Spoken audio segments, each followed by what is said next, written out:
हवाओं के भरोसे मत उड़, चट्टाने भी हवाओं के रुख मोड़ देते हैं। अरे हवाओं के भरोसे मत उड़, चट्टाने भी हवाओं के रुख मोड़ देते हैं। अपने पंखों पर रख भरोसा, अरे अपने पंखों पर रख भरोसा। हवाओं के भरोसे तो पतंग उड़ा करती है, हवाओं के भरोसे तो पतंग उड़ा करती है। नमस्कार दोस्तों, स्वागत है आप सभी का जेपी कैंपस में। तो कैसे हैं आप लोग? आई होप आप लोग बहुत ही अच्छे होंगे। देखिए, आज का जो सेशन होने वाला है वो हमारा कोडिंग एंड डिकोडिंग का 6th सेशन होने वाला है। और इससे पहले मैंने 5 सेशन अपलोड करके डाला हुआ है, जिसका लिंक आपको डिस्क्रिप्शन में या फिर आप चैनल के प्लेलिस्ट में जाके आसानी से वॉच कर सकते हैं। तो आज का जो सेशन है वो हमारा नंबर कोडिंग का 2nd टाइप पढ़ने वाले हैं। और नंबर कोडिंग का फर्स्ट टाइप मैंने डिस्कस कर रखा है। तो आप हमारे फर्स्ट सेशन से ज़रूर अटेंड कीजिए, क्योंकि मैंने फर्स्ट सेशन में मैंने लेटर कोडिंग पढ़ाया है। लेटर कोडिंग का जो 7 पैटर्न पे जो क्वेश्चन बनते हैं उस पे मैंने क्वेश्चन कराया है। उसके बाद मैंने ये जो पढ़ा रहा है 2nd जो पैटर्न आता है वो नंबर कोडिंग का आता है। तो आज जो है वो नंबर कोडिंग का दूसरा टाइप पढ़ाने वाले हैं। और पहला टाइप आपको सेशन 5th में मिल जाएगा, यानी 5th लेक्चर में मिल जाएगा। तो आप वहाँ से जाके आसानी से वॉच कर सकते हैं। तो देखिए, आज के सेशन में हम नंबर कोडिंग का 2nd टाइप लेके आए हैं आपके लिए। तो 2nd टाइप का क्वेश्चंस कुछ लेके आए हैं, अलग अलग पैटर्न्स पे कैसे कैसे बनते हैं उस चीज़ को। तो चलिए हम क्वेश्चन से स्टार्ट करते हैं। और आई होप हमारे सेशन के लास्ट तक बने रहेंगे, बने भी रहिए, काफ़ी कुछ सीखने को मिलेगा। तो सबसे पहला क्वेश्चन यहाँ पे है, कह रहा है कि if acne is coded as 372911। यहाँ पे एक्ने को ACNE एक्ने को कोड किया गया 372911 से। तो आपसे पूछ रहा है बॉयल का कोडिंग क्या होगा। बॉयल का कोडिंग क्या होगा? देखिए, यहाँ पे जो टाइप 2 जो है ना नंबर कोडिंग का, वो काफ़ी आसान है। बस इसमें आपको लॉजिक ढूंढना पड़ेगा, ठीक है। अब लॉजिक ढूंढना तो आपका काम है, दिमाग फोड़ना तो आपका काम है, हाँ या ना? सही बोल रहे हैं, गलत बोल रहे हैं? आप बिल्कुल वैसे हैं। सबसे पहले क्या कीजिए, इस सब का आप कोडिंग लिख लीजिए। कोडिंग कहने का मतलब उसका प्लेस वैल्यू। A का 1 होता है, C का 3 होता है, N का 14 होता है और E का 5 होता है। अब आपको देखना है कि इस 1 को 3 कैसे बनाया, इस 3 को 7 कैसे बनाया, इस 14 को 29 और इस 5 को 11 कैसे बनाया। तो आप यहाँ पे देख रहे हैं कि अगर 1 का 2 गुना कर दे और उसमें 1 जोड़ दे तो क्या 3 आ जाएगा? कहेंगे बिल्कुल हाँ। हम कहेंगे कि क्या 3 को 2 गुना करके 1 जोड़ देंगे तो क्या 7 आ जाएगा? तो बिल्कुल कहेंगे हाँ। क्या 5 को 2 गुना करके उसमें 1 ऐड कर दे तो क्या 11 आ जाएगा? तो कहेंगे बिल्कुल हाँ। तो मेरे भाई लॉजिक क्या बनाया? तो लॉजिक बनाया क्या? तो गुने 2 और प्लस 1 बनाया। इसी तरीके से आपको बॉयल में भी लॉजिक बनानी है। तो बॉयल का जो होता है वो 2, O का होता है EJO 15, I का होता है 9 और JKL ये 12 हो जाता है। अब क्या करना है, सबको 2 गुना करके और 1 जोड़ दीजिए। तो यहाँ पे क्या हो जाएगा? तो 2 दूना 4, 1 5 हो जाएगा। ये 15 दूना 30, 1 31 हो जाएगा। 9 दूना 18, 1 19 हो जाएगा। और 12 दूना 24, 1 25 हो जाएगा। तो 5 31 19 25, 5 31 19 25 हमारा बी नंबर ऑप्शन दिख रहा है। तो इस तरीके से भी कोड कर सकता है। अब ये तो सामने सामने कोड किया, हो सकता है कि क्रॉस कोडिंग भी हो सके, है ना? तो इस तरह के भी क्वेश्चंस आ सकते हैं। तो देखिए हमारा 2nd क्वेश्चन क्या है, इस चीज़ के ऊपर हम डिस्कस करते हैं। देखिए, correct, if work is coded as 4 12 9 16। Okay, if work is coded as, work को कोड किया गया 4 12 9 16, देन आपसे पूछ रहा है डन को किस तरीके से कोड करेंगे। मेन पॉइंट यहाँ पे इस क्वेश्चन में यही होता है कि आप लॉजिक फाइंड कर लिए, क्वेश्चन बन गया, ठीक है। तो लॉजिक फाइंड कीजिए, क्या है एक्चुअली इसका लॉजिक। हाँ जी भाई साहब, लॉजिक फाइंड कीजिए। देखिए, सबसे पहले हम प्लेस वैल्यू लिख लें। तो W का प्लेस वैल्यू क्या होता है? तो W का आप जानते हैं कि TUVW यानी 23 होता है। O का होता है 15, R का होता है RST यानी 18। उसके बाद क्या होता है? तो J के बाद K आता है तो 11 हो गया। अब देख रहे हैं कि ये 23 को या तो बनाया होगा क्या 16, 15 को 9 और ये कितना था? तो ये 18 था, 18 को 12 और 11 को 4। क्या इसमें कोई लॉजिक बैठ रहा है? तो आप कहेंगे बिल्कुल इसमें लॉजिक नहीं बैठ रहा है, ठीक है। और कोई मेथड लगाइए, क्या इस 23 को 4 बना सकता है? 15 को 12, 18 को ये सॉरी 18 है, लिख देते हैं सही से। 18 को क्या 9, क्या 11 को 16, कोई लॉजिक ऐसा है? यहाँ पे बड़ा से छोटा कर रहा है, यहाँ पे छोटा से बड़ा, यहाँ पे कोई लॉजिक है ही नहीं। अच्छा ऐसा करके देखते हैं, क्या ये 23 और 4 को जोड़ेंगे, 15 और 12 को जोड़ेंगे, 18 और 9 को जोड़ेंगे और 11 16 को जोड़ेंगे। देखिए तो जोड़ के क्या सब में 27 आ रहा है। अरे भाई साहब देखिए तो, अरे मेरे भाई 23 में 4 जोड़ेंगे तो कितना हो जाएगा 27, 15 में 12 जोड़ेंगे कितना हो जाएगा 27, 18 में 9 जोड़ेंगे कितना हो जाएगा 27 और 11 में 16 जोड़ेंगे कितना हो जाएगा 27। इसका मतलब जो वहाँ पे जो प्लेस वैल्यू है ना यहाँ पे वर्क में, उस जो प्लेस वैल्यू में जोड़ने के बाद 27 आना चाहिए, वैसे डिजिट से कोड किया गया है। ठीक है, तो भाई साहब इसमें ऐसे करेंगे। डन का डी होता है 4, ओ होता है 15, ठीक है, एन कितना होता है तो 14 होता है, उसके बाद ई कितना होता है 5 होता है। अब 4 में ऐसा क्या जोड़ेंगे कि हमारा 27 आ जाए, तो आप कहेंगे 23 जोड़ देंगे, क्या दिक्कत है। इस 15 में ऐसा क्या जोड़ेंगे कि 27 आ जाएगा, तो आप कहेंगे 12 जोड़ेंगे। इस 14 में ऐसा क्या जोड़ेंगे कि 27 आ जाएगा, तो आप कहेंगे 13 जोड़ेंगे। इस 5 में ऐसा क्या जोड़ेंगे कि 27 आ जाएगा, तो आप कहेंगे 22 जोड़ेंगे। तो यही तो हमारा आंसर रहा, 23 12 13 22, 23 12 13 22, 23 12 13 22। हमारा बी नंबर ऑप्शन क्या हो जाएगा, करेक्ट हो जाएगा। ठीक है, इस तरीके से कंसेप्ट लगाइए, दिमाग को दौड़ाइए। जब तक दिमाग दौड़ाएंगे नहीं तब तक आपसे क्वेश्चन नहीं बनेगा। ठीक है, कंपटीशन काफ़ी टफ हो गया है, तो क्वेश्चन भी आपको उसी तरीके से दिया जाएगा। ऐसा नहीं कि बउआ वाला उठा के दे दिया जाएगा। पहले के ज़माने में क्या था कि सरकारी नौकरी बंदे के पीछे दौड़ता था, लेकिन अब बंदा क्या कर रहा है, सरकारी नौकरी के पीछे दौड़ रहा है, फिर भी नहीं मिल रहा है। भाई साहब जमाना बहुत बदल चुका है ना, जनाना नहीं जमाना बहुत बदल चुका है। तो ध्यान रखिए, दिमाग तो लगाना ही पड़ेगा, बिना दिमाग लगाए कुछ भी नहीं है भाई साहब। ठीक है, अगर बताइए ऐसा काम जो बिना दिमाग लगाए हो जाए, नहीं ना। ठीक है, चलिए अब क्वेश्चन नंबर 3 पे आते हैं। क्वेश्चन नंबर 3 कह रहा है कि if work is coded as 5692, कह रहा है कि वर्क को कोड किया जा रहा है 5692। ठीक है, यहाँ पे वर्क को कोड किया गया 5692 से। ठीक है, आपसे पूछा जा रहा है कि लव का कोडिंग क्या होगा। लव मतलब प्यार व्यार, प्यार व्यार क्या होता है मैं क्या जानू रे। देखिए लव का पूछा जा रहा है, ठीक है, लव का पूछा है। तो सबसे पहले हम देखेंगे कि वर्क में एक्चुअली क्या कोडिंग किया है, क्या लॉजिक लगाया है। तो भाई साहब लॉजिक फाइंड कीजिए, लॉजिक फाइंड कीजिए। देखिए हम सबसे पहले इसका प्लेस लिख लेते हैं। डब्लू का क्या होता है, तो क्या होता है डब्लू का, तो आप कहेंगे TUVW यानी 23 होता है। उसके बाद O का कितना होता है तो 15 होता है, R का कितना होता है तो 18 होता है और J के 11 होता है। ठीक है, तो इस तरीके से लॉजिक अब इसमें फाइंड करेंगे कि एक्चुअली 23 को 5 कैसे लिखा, फिर 15 को 6 कैसे लिखा, 18 को 9 कैसे लिखा, 11 को 2 कैसे लिखा। अच्छा एक चीज़ अगर हम यहाँ पे देखें तो यहाँ पे 2 और 3 को जोड़ के 5 लिख दिया, 1 और 5 को जोड़ के 6 लिख दिया, 18 और 1 और 8 को जोड़ के 9 लिख दिया और 1 और 1 को जोड़ के 2 लिख दिया। वाह जी वाह, यानी यहाँ पे जो प्लेस वैल्यू है ना उसको जोड़ के और सिंगल डिजिट बना रहा है, सिंगल डिजिट बना रहा है। उसी तरह आपको लव में भी करना है। यहाँ पे JKL यानी लव का L का 12 होता है, O का 15 होता है, V का कितना होता है तो TUV 22 होता है, उसके बाद E का 5 होता है। आपको डिजिट ऐड करके लिख देना है, यानी ये हो जाएगा 3, इसका हो जाएगा 6, इसका हो जाएगा 4 और इसका हो जाएगा 5।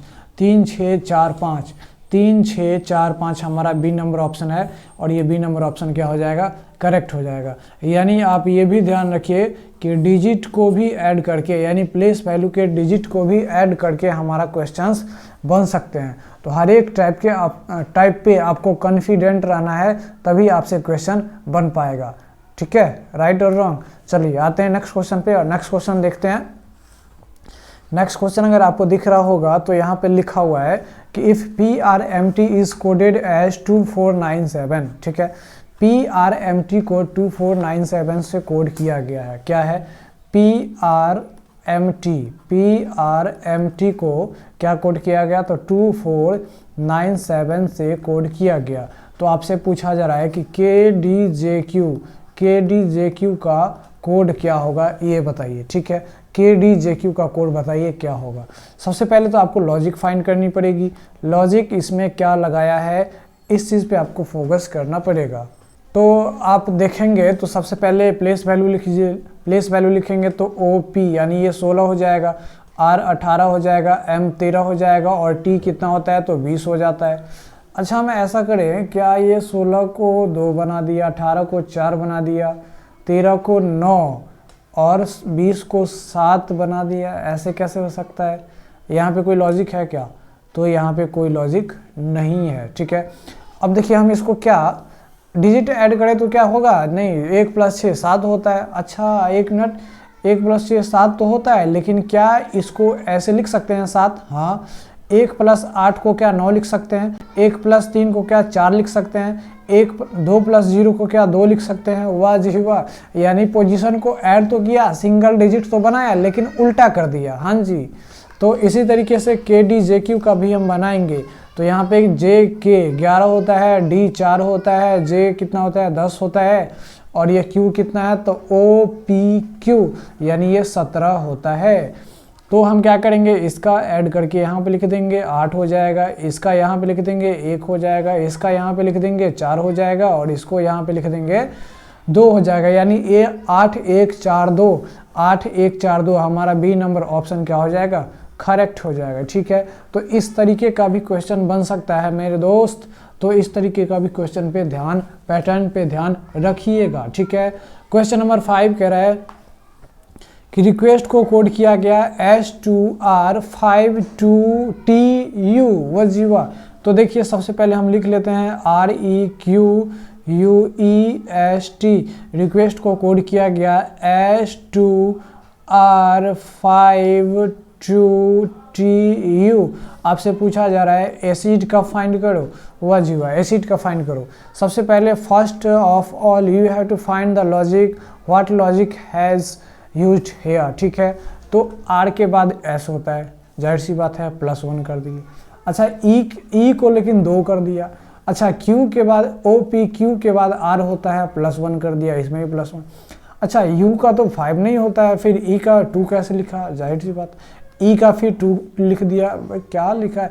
लेकिन S के बाद T होता है, तो यानी यहाँ पे +1 कर दिया। T के बाद U होता है, यहाँ पे भी +1 कर दिया। अच्छा एक बात अगर हम यहाँ पे गौर करें तो जहाँ जहाँ वॉवेल है ना, जहाँ जहाँ वॉवेल है उस वॉवेल के पोजीशन को लिख दिया। पोजीशन कहने का मतलब वॉवेल होता है A-E-I-O-U होता है, तो ये पहले पोजीशन पे आता है, ये दूसरा पे, ये तीसरा पे, ये चौथा पे, ये पांचवा पे। ठीक है, पोजीशन कहने का मतलब कि पहला दूसरा तीसरा चौथा 5 को वॉवेल है ना, इसी तरीके से। तो यहाँ पे E दूसरा नंबर पे आ रहा है, तो यहाँ पे 2 लिख दिया। हाँ जी सही बात है, और यहाँ पे फिर E 2 लिख दिया, और फिर यहाँ पे U आता है 5वें नंबर पे, तो यहाँ पे 5 लिख दिया। वाह जी वाह, गजब का लॉजिक है। मतलब ये कि जितना भी कांस्टेंट है ना, उस कांस्टेंट में क्या किया, तो कांस्टेंट में 1 जोड़ दिया, अगले वाले को लिख दिया। लेकिन जितना भी वॉवेल है उस वॉवेल का पोजीशन को लिख दिया। पोजीशन मतलब उसका अल्फ़ाबेट का पोजीशन नहीं, वॉवेल 5 वॉवेल में से कितने नंबर पे आते हैं वो लिख दिया। ठीक है, तो इसमें वॉवेल क्या क्या है, तो ए कितने नंबर पे आते हैं, तो ए पहला नंबर पे। आई कितने नंबर पे आते हैं, तो I-A-E-I तीसरे नंबर पे, और सी को हम डी बना देंगे और डी को हम ई बना देंगे, क्योंकि ये कांस्टेंट है तो +1 कर देंगे, हाँ है ना। तो 1D3E 1D3E कहाँ है, देखिए तो 1D3E आपका 3 नंबर ऑप्शन है, सी नंबर ऑप्शन, और यही सी नंबर ऑप्शन क्या हो जाएगा, करेक्ट हो जाएगा। क्या हो जाएगा, करेक्ट हो जाएगा। ठीक है, तो बात समझे कि नहीं समझे, आपको लॉजिक फाइंड करनी होगी कि कैसा लॉजिक यूज किया है। क्वेश्चन नंबर 6 देखिए। अब देखिए ये क्वेश्चन नंबर 6 कह रहा है कि if game is coded as H5N4, यहाँ पे GAME गेम को कोड किया गया क्या, तो H5N4 से। इतना बात समझे कि नहीं समझे। तो आपसे पूछा जा रहा है कि टेंट का कोडिंग बताइए, तो टेंट का क्या होगा, इस चीज़ का आपसे पूछा जा रहा है। देखिए G के बाद EFGH +1 कैड कर दिया, लेकिन A को 5 m के बाद n आता है, सही बात है, लेकिन फिर e को 4 क्यों लिखा? e को 4 क्यों लिखा? e का तो 4 नहीं होता है, e का तो पोजीशन होता है a e, सेकंड पे होता है, और a का जो होता है वो कितना पे होता है? तो फर्स्ट पे होता है। अच्छा, a e i o u, ये पहला, ये दूसरा, ये तीसरा, ये चौथा और ये पांचवा पोजीशन पे होता है। लेकिन a को 5 क्यों लिखा जबकि इसका पहला पोजीशन होता है, और e को 4 क्यों लिखा जबकि इसका दूसरा पोजीशन होता है? अच्छा, ऐसा देखें क्या, इसको रिवर्स कोडिंग करके देखें। हम इधर से मान लेते हैं ये 1, ये 2, ये 3, ये 4, ये 5, पाँचवा नंबर पे a आ गया तो a पाँचवा नंबर पे है, e आ गया चौथा नंबर पे तो e फोर्थ। वाह जी वाह, यानी मेरे भाई साहब कॉन्सोनेंट में +1 किया, लेकिन जो भी वॉवेल है उस वॉवेल को रिवर्स कोडिंग कर दिया, रिवर्स कोडिंग, ठीक है। तो यहाँ पे भी जो वॉवेल है ना, वॉवेल तो एक ही है, तो इसका रिवर्स कोडिंग कर देंगे, तो रिवर्स ई का क्या हो जाएगा? 4 हो जाएगा। बाद बाकी टी एन टी का कॉन्सोनेंट है तो उसको एक बाद वाला लिख दीजिए। तो टी के बाद यू होता है, एन के बाद ओ होता है और टी के बाद यू होता है, तो U4 OU हो जाएगा। तो U4 कहाँ जी? U4 OU हमारा फर्स्ट ऑप्शन है, तो ये फर्स्ट ऑप्शन क्या हो जाएगा? करेक्ट हो जाएगा। इतना बात समझ में आया? हाँ जी, इतना बात समझ में आया आपको, तो हमारा करेक्ट आंसर ए ऑप्शन हो जाएगा, ठीक है। चलिए अब देखते हैं कि नेक्स्ट क्वेश्चन क्या है, ठीक है। अब नेक्स्ट क्वेश्चन अगर देखा जाए तो यहाँ पे कह रहा है कि मैनेजर इज कोडेड एज 34, यानी मैनेजर को कोड कर दिया 34 से, मैनेजर को कोड कर दिया 34 से, डायरेक्टर को कोड कर दिया 35 से, स्टाफ को कोड कर दिया 4 से, तो असिस्टेंट का कोडिंग पूछा जा रहा है। देखिए भाई साहब, MANAGER, मैनेजर को कोड किया 34 से, हाँ जी। उसके बाद डायरेक्टर DIRECTOR, डायरेक्टर को कोड किया 35 से, हाँ जी। उसके बाद आपसे पूछा जा रहा है, अच्छा नहीं, पहले स्टाफ को भी कोड किया, स्टाफ को कोड किया कितने से? तो 14 से। आपसे पूछा जा रहा है कि असिस्टेंट का कोडिंग बताइए, ASSISTANT, असिस्टेंट का कोडिंग बताइए क्या होगा? असिस्टेंट का कोडिंग बताइए। देखिए भाई साहब, you have to find logic, you have to find logic. अब देखिए MANAG सबका अगर प्लेस वैल्यू लिखे हैं तो सबको जोड़ के 34 तो आ नहीं सकता है, हाँ है ना, आ नहीं सकता है। तो प्लेस वैल्यू की यहाँ पे ज़रूरत ही नहीं पड़ेगी, क्योंकि सबको जोड़ेंगे तो इतना आ नहीं सकता है 34, 35। यहाँ पे कुछ और लॉजिक यूज़ किया होगा। अब लॉजिक क्या यूज़ किया है वो तो हमको दिख गया, लेकिन अगर आपको दिखा होगा तो कमेंट में ज़रूर कीजिएगा। देखिए कॉन्सोनेंट कितना है? 1 2 3 4, कॉन्सोनेंट यहाँ पे लिख दिया 4। वॉवेल कितना है? तो 1 2 3, तो यहाँ पे वॉवेल लिख दिया 3, यानी वॉवेल काउंट करके लिख दिया और फिर कॉन्सोनेंट काउंट करके लिख दिया। उसी तरीके से यहाँ भी हम लिख देंगे, सबसे पहले वॉवेल लिखा है ना, तो वॉवेल कितना लिखा है? तो 1 2 3 वॉवेल हो गया। कॉन्सोनेंट कितना है? तो 1 2 3 4 5 कॉन्सोनेंट हो गया, हाँ है ना। उसी तरीके से अगर इसमें देखें तो 1 वॉवेल है तो 1 और 4 कॉन्सोनेंट है तो 4। चलिए भाई सब, अब यहाँ पे वॉवेल और कॉन्सोनेंट लिख लेंगे। वॉवेल है 1 2 3, तो 3 वॉवेल हो जाएगा। कॉन्सोनेंट कितना है? तो 1 2 3 4 5 6, तो 6 क्या हो जाएगा? कॉन्सोनेंट, यानी 36 हमारा क्या हो जाएगा? करेक्ट आंसर हो जाएगा। तो 36 हमारा क्या है? सी नंबर ऑप्शन है, C will be the correct answer. तो आप याद रखिएगा, वॉवेल के नंबर को भी और कॉन्सोनेंट के नंबर को भी जोड़ के यहाँ पे लिख सकता है, इसमें आपको दिक्कत नहीं आनी चाहिए, यानी इस तरीके का भी पैटर्न बन सकता है, ठीक है। चलिए आते हैं नेक्स्ट क्वेश्चन पे, और देखिए अब जो नेक्स्ट क्वेश्चन है ना भाई साहब, उसका टाइप चेंज हो गया। इस टाइप का क्वेश्चन जब भी आता है, red means yellow, yellow means blue, blue means orange, this date length fun, इस टाइप का, तो इसको कैसे बनाते हैं वो चीज़ देखिए। सबसे पहले कंसेप्ट जानने से पहले मैं एक आपको ट्रिक बता दूं। क्या ट्रिक? याद रखिएगा, बाहुबली ट्रिक है मेरे भाई साहब। देखिए यहाँ पे कहीं कहीं पे लिखा होता है इफ़ रेड मीन्स येलो, या फिर कहीं कहीं पे लिखा होगा red is called yellow, red is yellow, red ऐसे करके।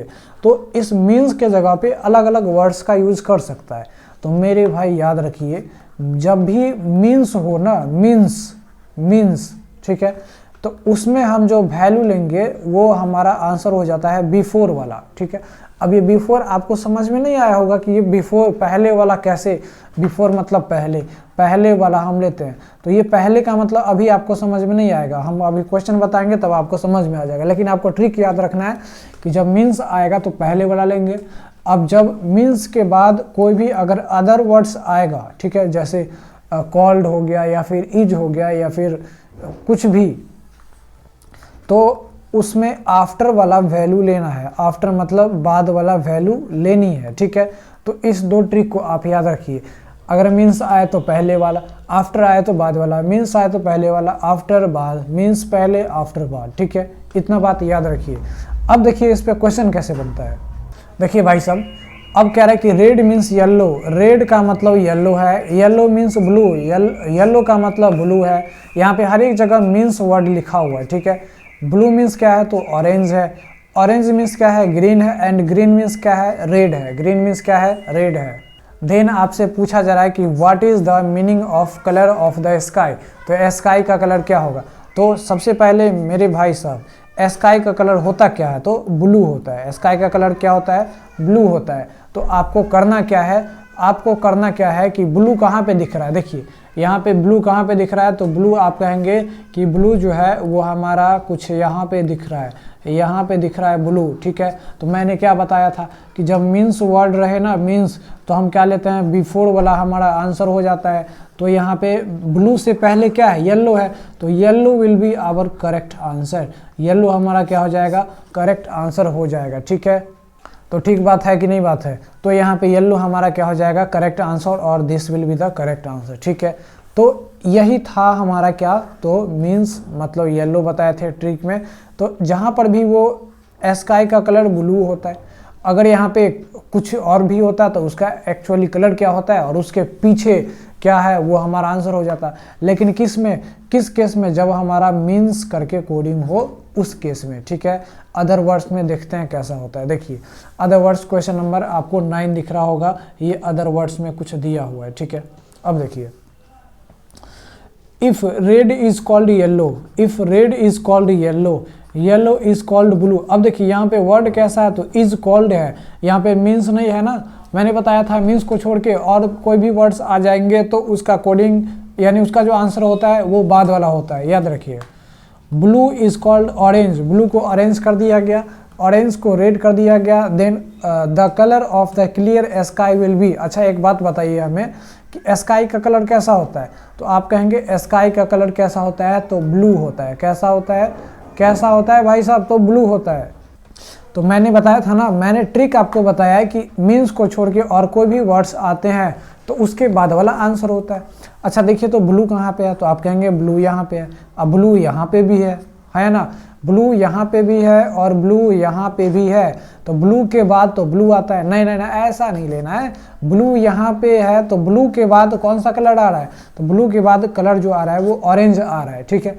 अब आप ऐसा कह देंगे कि ब्लू तो यहाँ पे भी है, ब्लू के बाद ये आ रहा है। भाई साहब ये तो येलो को कोड किया गया ब्लू को, लेकिन ब्लू को कोड कैसे किया गया, तो ऑरेंज को, तो ब्लू के बाद, यहाँ ब्लू के बाद जो कलर आएगा ना वो हमारा क्या हो जाएगा आंसर हो जाएगा। तो भाई साहब इसका करेक्ट आंसर क्या हो जाएगा, करेक्ट आंसर क्या हो जाएगा, तो ऑरेंज हमारा करेक्ट आंसर हो जाएगा, क्योंकि ब्लू के जस्ट बाद क्या है, तो ब्लू के जस्ट बाद ऑरेंज कलर है, ठीक है। अगर यहीं पे मीन्स रहता, इज कॉल्ड के जगह पे मीन्स रहता, तो ब्लू से पहले जो हमारा है वो ये येलो आंसर हो जाता है। इतना बात समझ में आया कि नहीं आया, है ना। तो चलिए अब आते हैं नेक्स्ट क्वेश्चन पे। नेक्स्ट क्वेश्चन क्या है, देखिए यहाँ पे कह रहा है कि if air is water, water is sky, sky is moon and moon is sun, ठीक है। हवा पानी है और फिर पानी स्काई है, स्काई क्या है, तो स्काई जो है वो मून है और मून क्या है तो सन है। तो then where does the fish live, तो फिश कहाँ रहती है, तो सबसे पहले एक बात हमको बताइए फिश रहती कहाँ है, तो आप कहेंगे फिश वाटर में रहती है। तो ऐसा नहीं कि वाटर आप डायरेक्ट करेक्ट आंसर मार दीजिएगा, खटाक से आप कहिएगा एकदम बिल्कुल सही बात है, नहीं गलत बात है। वाटर में रहती है तो है, लेकिन वाटर को कोड कैसे किया गया इस चीज़ को आपको फाइंड करना है, ठीक है।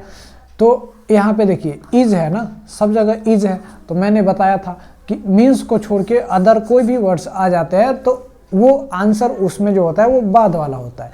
अब आपको फाइंड करना है कि वाटर है कहाँ कहाँ, तो वाटर एक यहाँ पे है, फिर वाटर यहाँ पे है, और कहीं वाटर है क्या, नहीं है। तो वाटर के जस्ट बाद वाला वर्ड क्या है, तो स्काई है। वाटर के जस्ट बाद वाला वर्ड क्या है, तो स्काई है। तो स्काई यानी ये फिश कहाँ रहती है, तो स्काई पे रहती, स्काई में रहती है, ठीक है। कहाँ रहती है, स्काई में। तो sky will be our correct answer, ठीक है। इतना बात समझे कि नहीं समझे, तो स्काई हमारा क्या हो जाएगा, करेक्ट आंसर हो जाएगा। मेरे दोस्त, आपको ये सेशन कैसा लगा, आप अपना वैल्यूएबल फीडबैक जरूर दीजिए। कम से कम एक लाइक तो बनता है, और कमेंट भी थोड़ा मार दिया कीजिए, क्या दिक्कत है, कमेंट मार दीजिएगा तो हमारा भी थोड़ा इंस्पिरेशन मोटिवेशन बढ़ेगा, क्योंकि आपका कमेंट लाइक सब्सक्राइब हमारा मोटिवेशन है ना। इतना मेहनत करे तो कुछ तो कीजिएगा। चलिए मिलते हैं नेक्स्ट वीडियो में। जय हिंद।